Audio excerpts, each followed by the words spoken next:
as we do checks on the bike, there are some checks that we find we can only do when we're riding the bike.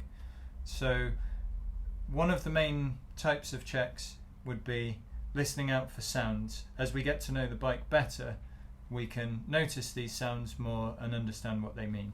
So we may have a squeak from the brakes, or we may have a noise that the wheel makes as it goes round, a noise that the chain makes, or that the pedals make as we turn them.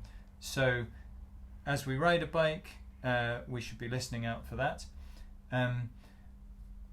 As I'm on this bike, before I set off and ride this around and try and check it, the front wheel is resting on the ground and the tyre is fairly flat on the ground. So I can see just by looking at that as I'm about to ride on it, I don't want to ride with the tyre this flat, so I won't be riding this until I've pumped the tyre.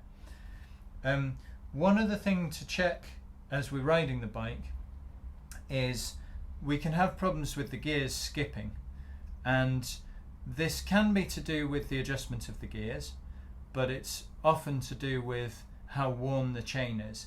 So especially if I move the chain to where it's hardest to pedal, which would be moving the chain to the right hand side on the front and the rear, that's quite a common gear where I might get slipping of the chain if the chain is worn and if the cogs are worn. So I would move to that gear and I'd put some force into the pedals as I accelerate to try and see if the chain is going to skip. If the chain is skipping, that's telling us about wear on the chain, but also it's not so safe for us if we're suddenly getting the chain skipping when we're trying to pedal as we ride the bike.